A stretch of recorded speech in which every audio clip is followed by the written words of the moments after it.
The self-belief blueprint, from doubt to unshakable confidence.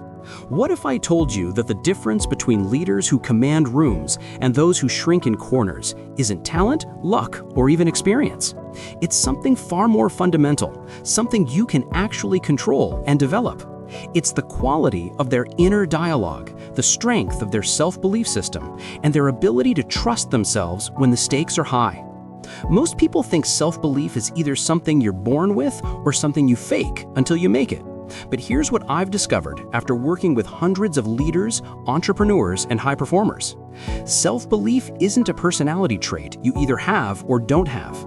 It's a trained mindset, a skill you can develop, and a muscle you can strengthen through deliberate practice. Think about the last time you walked into a meeting where you needed to present an idea, lead a discussion, or make a tough decision. What was happening in your head? Were you thinking, "I've got this, I know what I'm talking about, and my perspective matters"? Or was there a quieter voice whispering, "What if they think I'm wrong? What if I sound stupid? What if someone asks a question I can't answer?" That voice, that internal narrator, is running the show more than you probably realize. And here's the thing, most of us have been letting that voice operate on autopilot for years, maybe decades. We've never actually taken control of it, trained it, or taught it to work for us instead of against us. But what if you could? What if you could rewire that inner dialogue so completely that walking into challenging situations felt natural, speaking up felt automatic, and trusting your judgment became your default setting? That's exactly what we're going to explore together. This isn't about pumping yourself up with empty affirmations or pretending problems don't exist.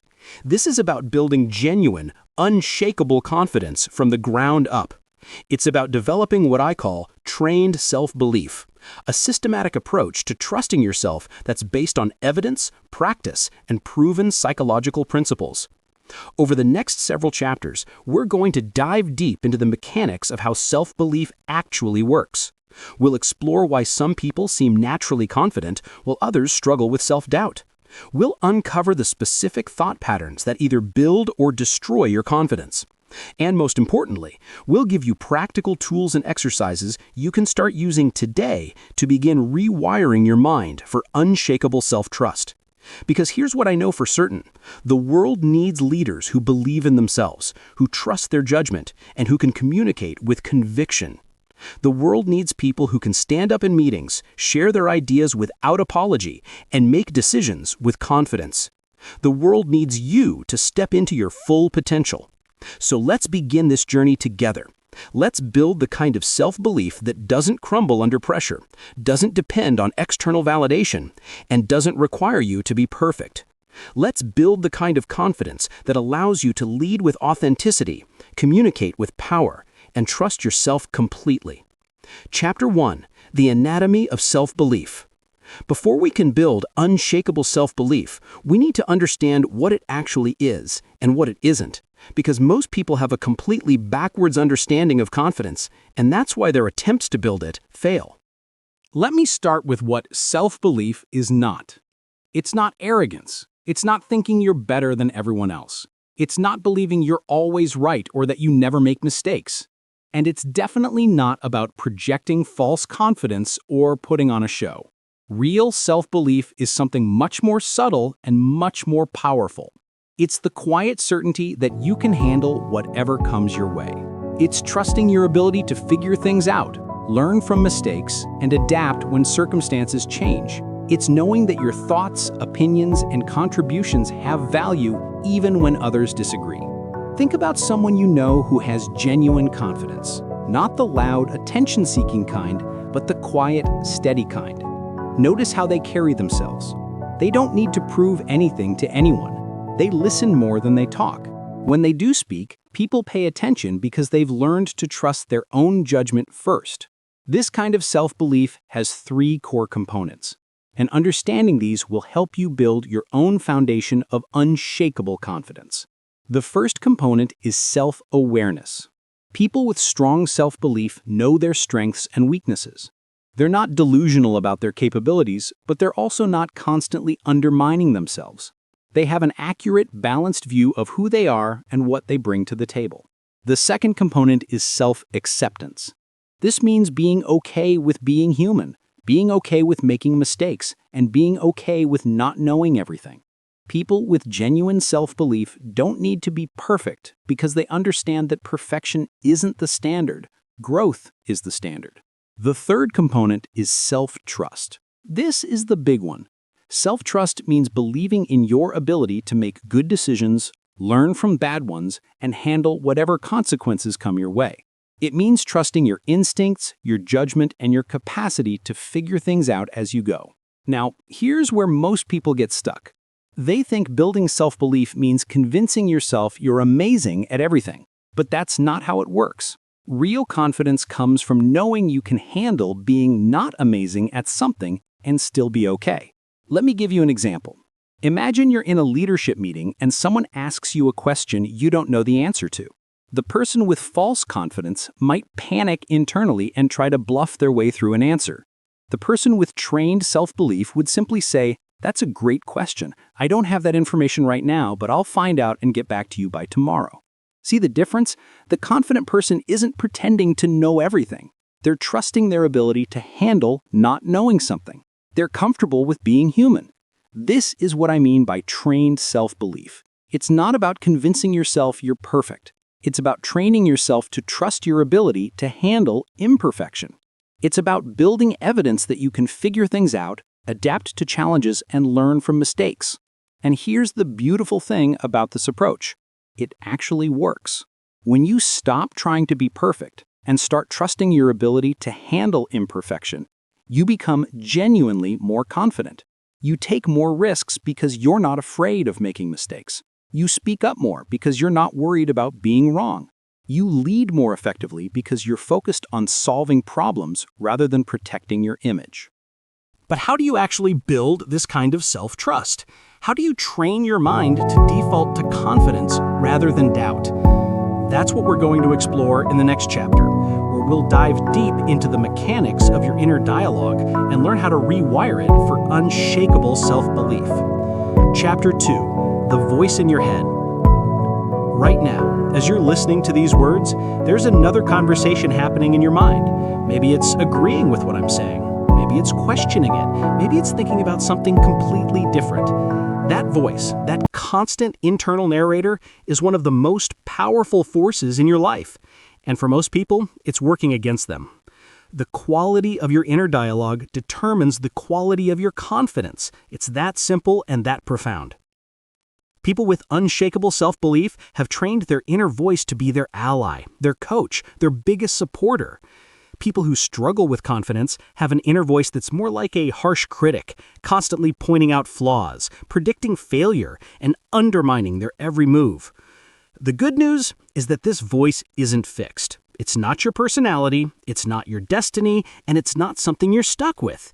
It's a habit, and like any habit, it can be changed with awareness and practice. Let me show you what I mean. Think about the last time you had to do something challenging at work. Maybe it was giving a presentation, having a difficult conversation, or making an important decision. What was your inner voice saying in the moments leading up to that challenge? For most people, it sounds something like this. What if I mess this up? What if they think I don't know what I'm talking about? What if I say something stupid? I should have prepared more. I'm not ready for this.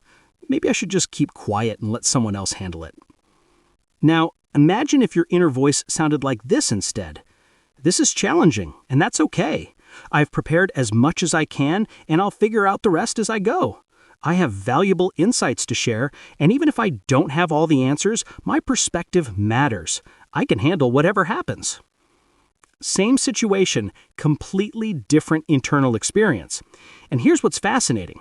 The external outcome often changes too. When your inner dialogue is supportive rather than critical, you show up differently. You speak with more conviction, you make decisions with more clarity, and you handle setbacks with more resilience. But changing your inner dialogue isn't about positive thinking or repeating affirmations. It's about training your mind to think more accurately and more helpfully. It's about replacing distorted thoughts with realistic ones, catastrophic predictions with balanced assessments, and harsh self-criticism with constructive self-coaching. let me give you a framework for understanding the different types of inner dialogue and how they affect your confidence. I call them the 4 voices, and everyone has all 4, but most people let 1 or 2 dominate. The first voice is the critic. This is the voice that points out everything you're doing wrong, predicts disaster, and constantly compares you to others. The critic thinks it's protecting you by keeping you humble and preventing mistakes, but it actually paralyzes you and destroys your confidence. The second voice is the cheerleader. This is the voice that tries to pump you up with empty positivity and unrealistic optimism. The cheerleader means well, but it's not very helpful because it doesn't deal with reality. When challenges arise, the cheerleader usually disappears, leaving you feeling even more deflated. The third voice is the analyst. This is the voice that overthinks everything, gets stuck in analysis paralysis, and tries to predict every possible outcome before taking action. The analyst thinks it's being helpful by being thorough, but it often prevents you from moving forward and trusting your instincts. The fourth voice is the coach. This is the voice you want to cultivate. The coach is realistic but supportive, honest but encouraging, and focused on growth rather than perfection. The coach helps you learn from mistakes without dwelling on them, prepares you for challenges without catastrophizing, and reminds you of your capabilities without inflating your ego. Here's an example of how these 4 voices might respond to the same situation. Let's say you're about to give an important presentation to senior leadership. The critic says, "You're going to embarrass yourself. You don't know enough about this topic." They're going to see right through you and realize you're not qualified for this role. The cheerleader says, "You're amazing. You're going to nail this. Everything will be perfect. You're the best presenter in the company." The analyst says, "What if they ask about the Q3 numbers? What if the projector doesn't work? What if someone challenges your methodology? You should prepare 17 backup slides and rehearse 47 different scenarios." The coach says, "You've prepared well and you know this material. You might not have every answer, and that's normal. Your insights are valuable and you can handle whatever questions come up. Focus on sharing what you know and being helpful to the team." Notice the difference? The coach is realistic about challenges but confident in your ability to handle them. The coach acknowledges uncertainty without being paralyzed by it. The coach focuses on what you can control rather than what you can't. The goal isn't to eliminate the other voices completely. Sometimes the critic helps you notice real problems that need attention. Sometimes the analyst helps you think through important details. Even sometimes the cheerleader can give you a boost when you need it. But the coach should be your dominant voice, the one that guides your thinking most of the time. So how do you strengthen your inner coach and quiet the other voices? It starts with awareness. For the next week, I want you to pay attention to your inner dialogue. Notice which voice is speaking most often. Notice when the critic takes over, when the analyst gets stuck in loops, when the cheerleader tries to gloss over real concerns. Don't judge these voices or try to stop them immediately. Just notice them. Awareness is the first step to change. Once you can recognize which voice is speaking, you can start to consciously choose which voice you want to listen to. In the next chapter, we'll dive deeper into specific techniques for rewiring your mental operating system and explore practical exercises you can use to build new mental habits and create lasting change in how you think about yourself and your capabilities. Chapter 3, Rewiring Your Mental Operating System. Your brain is like a computer, and your thoughts are like software programs running in the background. Most of these programs were installed years ago, maybe decades ago, and they've been running automatically ever since. Some of these programs serve you well, but others are outdated, buggy, or downright harmful to your confidence and success. The beautiful thing about understanding this is that you can update your mental software. You can debug the programs that aren't working and install new ones that serve you better. But like any software update, it requires intentional effort and consistent practice. Let me share with you the most powerful technique I know for rewiring your inner dialogue. I call it the STAR method, and it stands for stop, take a breath, assess, and respond. This is a real-time tool you can use whenever you notice your inner critic or analyst taking over. Here's how it works. Let's say you're in a meeting and you have an idea you want to share, but your inner critic starts up. That's probably a stupid idea. Everyone else seems smarter than you. You should just stay quiet. Step 1. Stop. The moment you notice that critical voice, mentally say stop to yourself. Don't argue with the voice or try to convince it otherwise. Just acknowledge that you've noticed it and mentally hit the pause button. Step 2. Take a breath. Literally, take a slow, deep breath. This activates your parasympathetic nervous system and creates a moment of space between the automatic thought and your response to it. Step 3. Assess. Ask yourself, is this thought helpful? Is it accurate? What would my inner coach say about this situation? In our example, you might realize that your idea actually has merit, that you've had good ideas before, and that the worst thing that could happen is someone disagrees with you, which is perfectly normal in meetings. Step 4, respond. Choose a more helpful thought and act from that place. Your inner coach might say, I have a perspective that could be valuable here. Even if others disagree, contributing to the discussion is part of my job. I'll share my idea clearly and see how the team responds. The STAR method works because it interrupts the automatic pattern of negative thinking and gives you a chance to choose a more helpful response. But like any skill, it takes practice. The first few times you try it, it might feel awkward or forced. That's normal. Keep practicing, and eventually it will become as automatic as the old pattern was. Now, let me share another powerful technique for building self-belief: evidence collection. One of the reasons people struggle with confidence is that they have a biased memory system. They remember their failures vividly, but forget their successes quickly. They notice their weaknesses constantly, but overlook their strengths constantly. Evidence collection is about deliberately balancing this bias by actively noticing and recording evidence of your capabilities, growth, and successes. This isn't about inflating your ego or ignoring areas for improvement. It's about creating an accurate, balanced view of who you are and what you're capable of. Here's how to do it. At the end of each day, write down 3 things.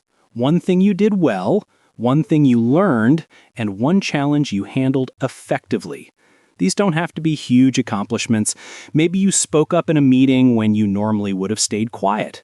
Maybe you learned something new about your industry. Maybe you handled a difficult email with professionalism instead of reacting emotionally. The key is consistency. Do this every day for at least 30 days, and you'll start to see patterns. You'll begin to notice that you're more capable than you give yourself credit for. You'll see evidence of your growth and resilience. You'll build a database of proof that you can handle challenges and figure things out. But here's where most people make a mistake with evidence collection. They only count the big wins, the perfect performances, the times when everything went smoothly. That's not how real confidence works. Real confidence comes from knowing you can handle imperfection, learn from mistakes, and bounce back from setbacks. So make sure you're collecting evidence of your resilience, not just your perfection. Notice when you made a mistake and learned from it. Notice when you faced the challenge and found a way through it, even if the solution wasn't elegant. Notice when you felt scared but did the right thing anyway. Let me tell you about Sarah, a marketing director I worked with who struggled with speaking up in executive meetings. She was brilliant at her job, but she would sit quietly while others dominated the conversation, then kick herself afterward for not contributing. We started with evidence collection. Every day, Sarah wrote down moments when she had communicated effectively, even in small ways. A clear email to her team, a helpful suggestion in a one-on-one meeting, a question that moved a project forward. At first, she struggled to find examples, but as she started paying attention, she realized she was actually a strong communicator in many contexts. Then we worked on the STAR method. When Sarah noticed her inner critic saying, "You don't have anything valuable to add," she would stop, breathe, assess the situation realistically, and respond from her inner coach. I have insights about our customer data that could be helpful here. Even if my perspective is different from others, that's exactly why it's valuable. Within 3 months, Sarah was regularly contributing to executive meetings, not because she had become a different person, but because she had trained her mind to recognize and trust her existing capabilities. This brings me to another crucial point about rewiring your mental operating system. Change doesn't happen overnight, and it doesn't happen in a straight line. You'll have good days and bad days. You'll catch yourself falling back into old patterns. You'll sometimes forget to use the tools you've learned. That's not failure. That's normal. Building new mental habits is like building physical strength. You don't go to the gym once and expect to be able to lift twice as much weight. You go consistently, you gradually increase the challenge, and you accept that some workouts will be better than others. The same is true for mental training. Some days your inner coach will be strong and clear. Other days your inner critic will be loud and persistent. The goal isn't to be perfect. The goal is to gradually shift the balance so that your supportive voice becomes stronger and more frequent than your critical voice. In our next chapter, we're going to explore specific exercises and practices that will accelerate this process. We'll look at techniques for building self-trust through small, consistent actions, and we'll discuss how to handle the inevitable setbacks and challenges that come with any growth process. Chapter 4. Building self-trust through action. Self-belief isn't built through thinking alone. It's built through action, through keeping promises to yourself, through proving to yourself over and over again that you can be trusted to follow through on your commitments. This is where most people get stuck. They try to think their way to confidence, but confidence is actually built through doing. Think about it this way. If you had a friend who constantly made promises they didn't keep, who said they would do things but never followed through, who talked a big game but never delivered, would you trust that person? Of course not. Well, most people treat themselves exactly like that unreliable friend. They make commitments to themselves and then break them. They set goals and then abandon them. They promise themselves they'll change and then continue the same old patterns. Your relationship with yourself is the foundation of all your other relationships, including your relationship with your work, your team, and your leadership responsibilities. If you can't trust yourself to keep your word to yourself, how can you expect others to trust you to keep your word to them? Building self-trust starts with making small commitments to yourself and keeping them no matter what. I'm talking about tiny commitments at first. Maybe it's drinking 8 glasses of water a day. Maybe it's reading for 10 minutes before bed. Maybe it's writing down 3 things you're grateful for each morning. The specific commitment doesn't matter as much as the act of making it and keeping it. Each time you follow through on a promise to yourself, you're sending a message to your subconscious mind, I am someone who does what I say I'm going to do. I am reliable. I can be trusted. Let me share a story about David, a software engineer who wanted to transition into a leadership role but struggled with self-doubt. David was technically brilliant, but he didn't believe he had what it took to lead a team. His inner dialogue was dominated by thoughts like, I'm not leadership material, and I don't have the personality for management. We started with the smallest possible commitment. David would spend 5 minutes each morning reading 1 article about leadership. That's it. 5 minutes, 1 article. It sounds almost ridiculously simple, but here's what happened. For the first week, David kept his commitment. 5 minutes, 1 article every morning. His brain started to register. I said I would do this, and I did it. I'm reliable. The second week, he continued. By the third week, something interesting happened.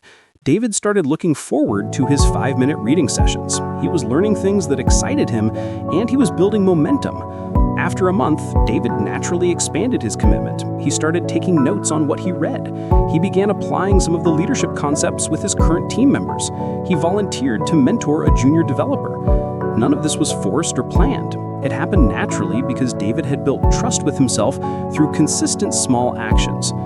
6 months later, David was promoted to team lead, not because he had transformed into a completely different person, but because he had proven to himself that he could commit to his growth and follow through. That self-trust translated into confidence in his leadership abilities. This is the power of what I call micro-commitments. They're small enough that you can't fail, but consistent enough that they build real momentum. The key is to start smaller than you think you need to. If you think you can commit to 30 minutes of something, start with 10 minutes. If you think you can do it every day, start with 3 days a week. The goal is to build a track record of success with yourself. Once you've kept a micro-commitment for 30 days, you can gradually expand it or add new ones. But always prioritize consistency over intensity. It's better to do something small every day than something big once a week. Now, let's talk about another crucial aspect of building self-trust: learning to trust your instincts and judgment. Many people, especially in professional settings, have been trained to doubt their gut feelings and defer to others' opinions. But your instincts are actually a sophisticated information processing system that takes into account thousands of subtle cues you're not consciously aware of. Learning to trust your instincts doesn't mean ignoring data or dismissing other people's input. It means giving appropriate weight to your own internal wisdom and not automatically assuming that others know better than you do. Here's an exercise that will help you build trust in your judgment. For the next 2 weeks, pay attention to your first instinct in various situations. When you walk into a meeting, what's your gut feeling about the mood in the room? When you're considering a decision, what's your initial inclination? When you meet someone new, what's your first impression? Write these instincts down, but don't act on them immediately. Instead, gather more information, listen to others' perspectives, and then make your decision using all available input.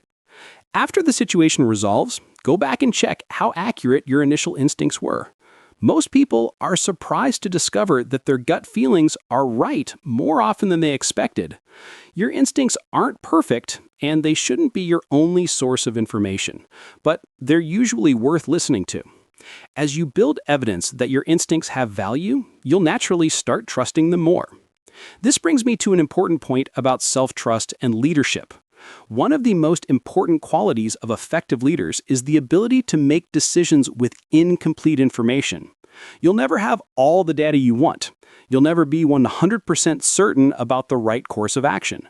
But you have to move forward anyway. People with strong self-trust can do this because they believe in their ability to course correct if needed. They're not paralyzed by the possibility of making the wrong decision because they trust themselves to learn from mistakes and adapt as new information becomes available. Patel, this is especially important in leadership roles where people are looking to you for direction and clarity. If you're constantly second-guessing yourself or waiting for perfect information before making decisions, you'll create uncertainty and anxiety in your team. But if you can make thoughtful decisions with confidence and adjust course when needed, you'll inspire confidence in others. Building this kind of decision-making confidence requires practice. Start with low-stakes decisions and work your way up. When you're choosing between 2 restaurants for lunch, make a quick decision and stick with it. When you're deciding which project to prioritize, gather the essential information, make your choice, and move forward. Pay attention to your decision-making process. Notice when you're overthinking or seeking excessive input from others. Notice when you're avoiding decisions altogether. These are signs that you need to build more trust in your judgment. Remember, the goal isn't to make perfect decisions. The goal is to make thoughtful decisions with confidence and learn from the outcomes. Every decision you make, whether it turns out well or not, is data that helps you make better decisions in the future. In our next chapter, we're going to explore how to handle the inevitable setbacks and challenges that come with building self-belief. We'll discuss how to maintain confidence when things don't go as planned, and how to use failures as fuel for even stronger self-trust. Chapter 5: Turning Setbacks into Strength. Here's a truth that might surprise you. People with unshakable self-belief don't have fewer failures than everyone else. They don't make fewer mistakes, face fewer rejections, or encounter fewer obstacles. What makes them different is how they interpret and respond to these inevitable challenges. Most people see setbacks as evidence that they're not good enough, smart enough, or capable enough. People with trained self-belief see setbacks as information, as learning opportunities, and as proof that they're pushing themselves outside their comfort zone. Same events, completely different meanings. This shift in perspective isn't just feel-good psychology. It's based on decades of research about resilience, growth mindset, and what psychologists call explanatory style. How you explain setbacks to yourself determines whether they strengthen or weaken your confidence. Let me give you a framework for reframing setbacks that will actually build your self-belief rather than destroy it. I call it the 3 Ps: personal, pervasive, and permanent. When something goes wrong, most people make it too personal, too pervasive, and too permanent. People with strong self-belief do the opposite. Here's what I mean. Let's say you give a presentation that doesn't go well. Maybe you stumbled over your words, maybe the audience seemed disengaged, maybe someone asked a question you couldn't answer effectively. The person with weak self-belief might think, "I'm terrible at presentations. I always mess these up. I'm just not cut out for leadership roles." Notice how this explanation is personal, "I'm terrible," pervasive, "I always mess up," and permanent, "I'm not cut out for this." The person with trained self-belief might think, "That presentation didn't go as well as I hoped. I was underprepared for the Q&A section, and I need to work on my delivery when I'm nervous. I'll get feedback from a few people and practice more before my next presentation." Same situation, completely different interpretation. The second explanation is specific rather than personal. The presentation didn't go well, not "I'm terrible." Limited rather than pervasive. One aspect needs work, not everything. And temporary rather than permanent. I need to practice more, not "I'm not cut out for this." This isn't about making excuses or avoiding responsibility. It's about interpreting setbacks in a way that's both accurate and helpful. When you make setbacks too personal, pervasive, and permanent, you're not being realistic. You're being unnecessarily harsh and creating a story that doesn't serve you. Let me share another powerful tool for handling setbacks: the after-action review. This is a technique used by the military and high-performing organizations to learn from both successes and failures without getting stuck in blame or self-criticism. Here's how it works.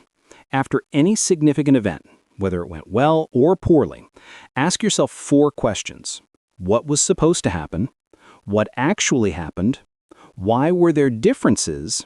And what can we learn from this? Notice that none of these questions involve judging yourself or assigning blame. They're all focused on understanding and learning. This approach allows you to extract valuable lessons from setbacks without damaging your confidence. Let's apply this to our presentation example. What was supposed to happen? I was supposed to deliver a clear, engaging presentation that informed the team about our Q3 results and got buy-in for our Q4 strategy. What actually happened? The main content went okay, but I struggled during the Q&A section and felt like I lost the room's attention toward the... Why were there differences? I spent most of my prep time on the slides and didn't anticipate the types of questions I might get. I also got nervous when the first question caught me off guard, and that affected my confidence for the rest of the session. What can we learn from this? I need to spend more time preparing for Q&A by thinking through potential questions and practicing my responses. I also need strategies for managing my nerves when unexpected questions come up. See how this process turns a setback into actionable intelligence? You're not beating yourself up or making global judgments about your abilities. You're simply gathering data that will help you perform better next time. But here's where many people get stuck. They do the analysis, they identify the lessons, but then they don't actually implement the changes. They fall back into the same patterns and make the same mistakes again. This is where self-trust really gets built or broken. Following through on the lessons you learn from setbacks is one of the most powerful ways to build confidence. It proves to yourself that you can turn failures into fuel for improvement. It shows that setbacks don't define you, they refine you. Going back to our presentation example, building self-trust would mean actually spending time before your next presentation, thinking through potential questions and practicing your responses. It would mean developing a strategy for staying calm when unexpected questions arise. It would mean treating your next presentation as an opportunity to apply what you learned. This is what I call the setback to strength cycle. Setback leads to analysis, analysis leads to learning, learning leads to action, action leads to improvement, and improvement leads to stronger self-belief. But the cycle only works if you complete all the steps. Now let me address something that many high achievers struggle with, the perfectionism trap. Perfectionism isn't about having high standards. It's about being so afraid of making mistakes that you either avoid challenges altogether or beat yourself up mercilessly when things don't go perfectly. Perfectionism is actually the enemy of self-belief because it sets an impossible standard. No one is perfect, no one performs flawlessly all the time, and no one has all the answers. When you demand perfection from yourself, you're setting yourself up for constant disappointment and self-criticism. The alternative to perfectionism isn't low standards or mediocrity, it's what I call excellence with humanity. This means striving for high quality while accepting that mistakes and setbacks are part of the process. It means being proud of your efforts and growth, not just your outcomes. Here's a practical exercise for breaking free from perfectionism. For the next month, deliberately do something imperfectly every day. Send an email without reading it 5 times. Share an idea in a meeting before you've thought through every possible objection. Submit a project when it's good enough rather than waiting until it's perfect. This isn't about lowering your standards. It's about learning that imperfection doesn't equal failure. It's about building evidence that you can handle being human and still be successful. It's about training yourself to value progress over perfection. Remember, the goal of building self-belief isn't to never face challenges or setbacks. The goal is to trust yourself to handle whatever comes your way. And that trust is built through experience, through proving to yourself over and over again that you can learn, adapt, and grow from whatever life throws at you. In our next chapter, we're going to explore how to maintain and strengthen your self-belief over time. We'll discuss the daily practices and mindset shifts that will help you sustain confidence even when facing ongoing challenges and pressures. Chapter 6: The Daily Practice of Self-Belief. Building self-belief isn't a one-time project you complete and then move on from. It's a daily practice, like physical fitness or professional skill development. Just as you wouldn't expect to stay in shape by working out once a month, you can't expect to maintain strong self-belief without consistent daily practices. The good news is that these practices don't have to be time-consuming or complicated. In fact, the most effective confidence-building habits are often the simplest ones. What matters is consistency, not complexity. Let me share with you the 5 daily practices that will keep your self-belief strong and growing over time. Think of these as your mental fitness routine, designed to strengthen your confidence muscle every single day. Practice number 1 is morning intention setting. How you start your day sets the tone for everything that follows. Instead of immediately checking your phone or diving into your to-do list, spend 5 minutes setting a clear intention for how you want to show up that day. This isn't about planning your schedule or reviewing your tasks. It's about choosing your mindset and your energy. Ask yourself, how do I want to feel today? What kind of leader do I want to be? What qualities do I want to embody in my interactions with others? Maybe your intention is to be more decisive in meetings. Maybe it's to listen more carefully to your team members. Maybe it's to trust your instincts when making decisions. The specific intention doesn't matter as much as the act of consciously choosing how you want to show up. This practice works because it puts you in the driver's seat of your own experience. Instead of reacting to whatever the day throws at you, you're proactively deciding who you want to be. That sense of agency and choice is fundamental to self-belief. Practice number 2 is the confidence anchor technique. Throughout your day, you'll face moments that challenge your confidence. Maybe it's a difficult conversation, a complex decision, or an unexpected problem. In these moments, you need a way to quickly reconnect with your inner strength. A confidence anchor is a physical gesture, phrase, or mental image that instantly reminds you of your capabilities and worth. It could be taking 3 deep breaths while thinking, "I've got this." It could be touching your watch while remembering a time you handled a similar challenge successfully. It could be straightening your shoulders while mentally listing 3 of your key strengths. The key is to practice your anchor when you're already feeling confident, so it becomes associated with that positive state. Then, when you need it most, you can use it to quickly shift your energy and mindset. Practice number 3 is daily evidence collection, which we touched on earlier, but is worth emphasizing again. Every evening, write down 3 pieces of evidence that support your self-belief. 1 thing you did well, 1 challenge you handled effectively, and 1 way you grew or learned something new. This practice counteracts your brain's natural negativity bias, which causes you to remember failures more vividly than successes. By deliberately focusing on evidence of your capabilities, you're training your mind to notice and remember your strengths.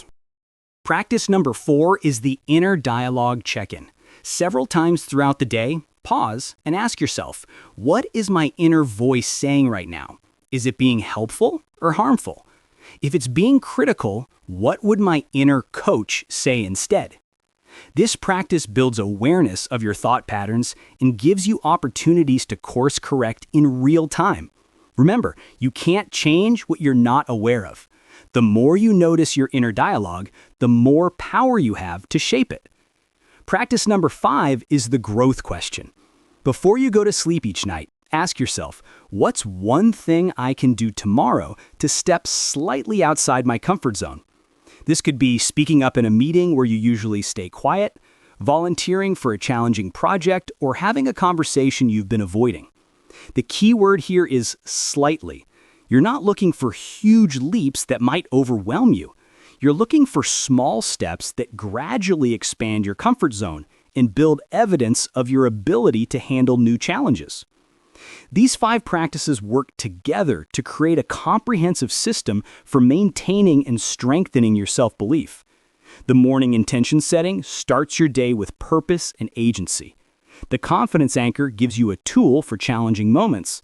The evidence collection builds a database of your capabilities. The inner dialogue check-in keeps you aware of your thought patterns. And the growth question ensures you're continuously expanding your comfort zone. But here's what's crucial. You don't have to be perfect with these practices. You don't have to do all 5 every single day. You don't have to do them exactly as I've described. The goal is progress, not perfection. Start with one practice that resonates most with you. Do it consistently for 2 weeks. Then add another practice. Build your confidence routine gradually, just like you would build any other habit. Now, let me address something that many people struggle with as they work on building self-belief: the opinions and reactions of others. As you become more confident, as you start speaking up more and trusting your judgment, some people might react negatively. They might call you arrogant, pushy, or difficult. This is normal, and it's actually a sign that you're making progress. When you change, it can make others uncomfortable, especially if they're used to you being quiet, deferential, or uncertain. Your growth might highlight their own insecurities or challenge the dynamics they're comfortable with. The key is to focus on your own growth rather than trying to manage others' reactions. You can't control how people respond to your increased confidence, but you can control whether you let their reactions derail your progress. Remember why you're building self-belief in the first place. It's not to impress others or gain their approval. It's to become the leader, professional, and person you're capable of being. It's to contribute your unique value to the world. It's to live with integrity and authenticity. Some people will celebrate your growth. Others might resist it. Both reactions are information, but neither should determine your path forward. Stay committed to your own development and trust that the right people will appreciate and support the confident, authentic version of yourself. As we move toward the conclusion of our journey together, I want to share some final thoughts about what it means to live with unshakable self-belief and how this inner transformation can impact not just your life, but the lives of everyone around you. Chapter 7: Living Your Truth with Confidence. There's a moment that comes to everyone who commits to building genuine self-belief. It's the moment when you realize that confidence isn't something you put on like a costume or a performance. It's something you uncover, something that was always there, waiting for you to trust it and let it shine. This moment might come during a challenging presentation where you find yourself speaking with natural authority. It might come during a difficult conversation where you express your needs clearly and without apology. It might come during a decision-making process where you trust your judgment completely, even when others disagree. When this moment arrives, you'll understand something profound. You weren't broken and in need of fixing. You were simply disconnected from your own inner wisdom and strength. The confidence was always there. You just needed to learn how to access it, trust it, and express it authentically. This is what I call living your truth with confidence. It's not about becoming someone you're not, it's about becoming more fully who you already are. It's about expressing your thoughts, ideas, and values without constantly second-guessing yourself. It's about taking up the space you deserve and contributing your unique gifts to the world. But living with authentic confidence requires something that many people find challenging: the willingness to be disliked by some people. When you stop trying to please everyone, when you start expressing your authentic thoughts and opinions, when you begin setting boundaries and making decisions based on your own judgment, not everyone will approve. This is actually a sign of growth, not a problem to be solved. People-pleasing and confidence are fundamentally incompatible. You can't simultaneously worry about everyone's approval and trust your own judgment. You can't constantly defer to others' opinions and develop your own inner authority. The path to unshakable self-belief requires what I call courageous authenticity. This means being willing to show up as yourself even when it's uncomfortable. It means expressing your ideas even when they might be unpopular. It means making decisions based on your values even when others might disagree. This doesn't mean being rude, dismissive, or inconsiderate. Confidence and kindness aren't mutually exclusive. You can be strong and gentle, assertive and respectful, confident and humble. In fact, the most powerful leaders are those who combine unshakable self-belief with genuine care for others. Let me share a story that illustrates this beautifully. Maria was a senior manager at a tech company who had always been known as the nice one on the leadership team. She rarely disagreed with others in meetings, always volunteered for extra work, and constantly worried about whether people liked her. As Maria worked on building her self-belief, she started expressing her opinions more freely in meetings. She began pushing back on unrealistic deadlines. She began delegating more effectively instead of doing everything herself. Some of her colleagues were surprised by these changes. A few even complained that she had become difficult. But something interesting happened. Maria's team started performing better. Her direct reports felt more confident because their leader was more decisive. Projects moved forward more efficiently because Maria was willing to make tough calls. The company's results improved because Maria was contributing her full value instead of holding back. The people who mattered most, Maria's boss and her team members, appreciated her increased confidence in leadership. The people who complained were those who had benefited from her people-pleasing behavior and didn't want to lose that advantage. This is a crucial lesson. Not all feedback is created equal. When you start living with more confidence, pay attention to who's giving you feedback and why. Feedback from people who want you to succeed and grow is valuable. Feedback from people who want you to stay small and accommodating is not. As you continue on your journey of building self-belief, you'll face moments when you have to choose between being liked and being authentic, between keeping the peace and speaking your truth, between playing it safe and trusting your judgment. These moments are opportunities to strengthen your confidence muscle. Each time you choose authenticity over approval, you're sending a powerful message to your subconscious mind. My thoughts and opinions matter. My judgment is valuable. I trust myself to handle whatever consequences come from being authentic. This brings me to one of the most important aspects of living with confidence, the ripple effect it creates in your relationships and your work. When you show up with genuine self-belief, you give others permission to do the same. When you trust your judgment, you inspire others to trust theirs. When you express your ideas with conviction, you encourage others to share their perspectives too. Confidence is contagious in the best possible way. Teams led by confident leaders perform better because everyone feels more empowered to contribute their best thinking.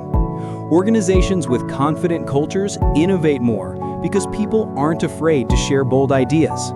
Relationships with confident individuals are more authentic because there's less pretense and more genuine connection.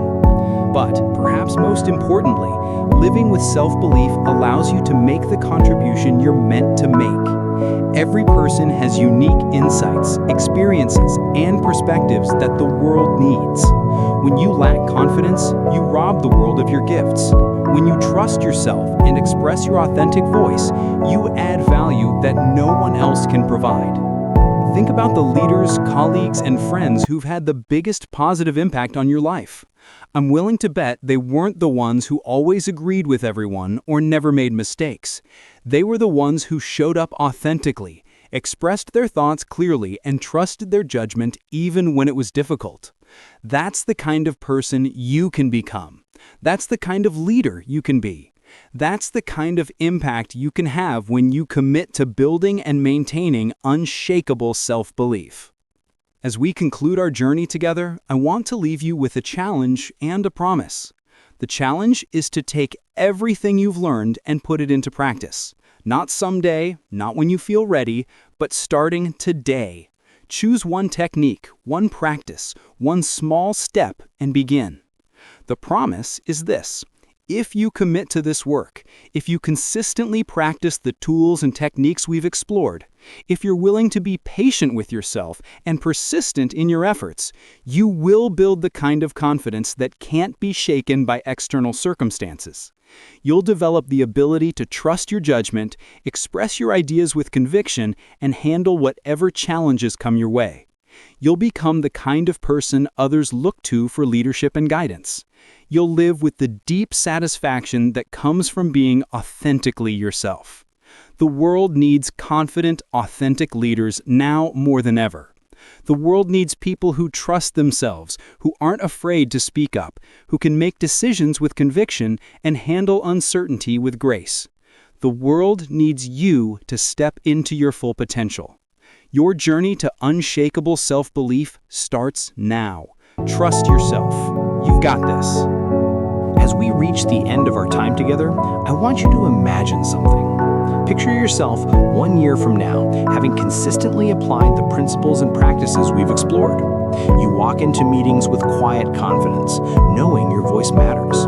You make decisions with clarity, trusting your judgment while remaining open to new information. You handle setbacks with resilience, seeing them as learning opportunities rather than personal failures. This isn't fantasy. This is the natural result of training your mind for self-belief, just as physical training builds strength and endurance. Every time you use the STAR method to interrupt negative thinking, every time you collect evidence of your capabilities, every time you keep a small commitment to yourself, you're building the foundation of unshakable confidence. But your transformation won't just impact you. It will ripple out to everyone around you. Your team will feel more empowered because their leader trusts their own judgment. Your colleagues will be inspired to speak up because you've shown them what authentic confidence looks like. Your organization will benefit from your full contribution instead of the diminished version you might have been offering before. This is your confidence legacy, the positive impact you create when you show up as your authentic, confident self. It's the ideas you share that wouldn't have been heard otherwise. It's the decisions you make that move projects forward. It's the example you set that encourages others to trust themselves too. Remember, building self-belief isn't about becoming perfect or never feeling uncertain. It's about trusting your ability to handle imperfection and uncertainty. It's about knowing that you can figure things out, learn from mistakes, and adapt as you go. It's about believing in your capacity to grow, contribute, and lead regardless of the challenges you face.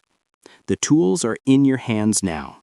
The STAR method for rewiring your inner dialogue, evidence collection for building a database of your capabilities, micro-commitments for developing self-trust, the after-action review for learning from setbacks, daily practices for maintaining your confidence over time.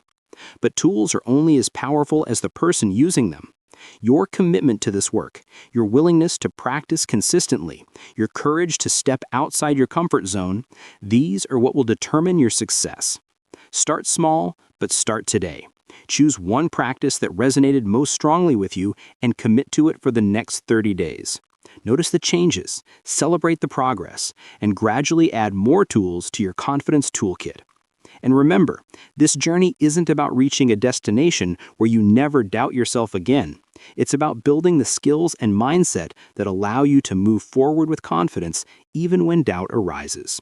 It's about trusting yourself to handle whatever comes your way. The world is waiting for your unique contribution.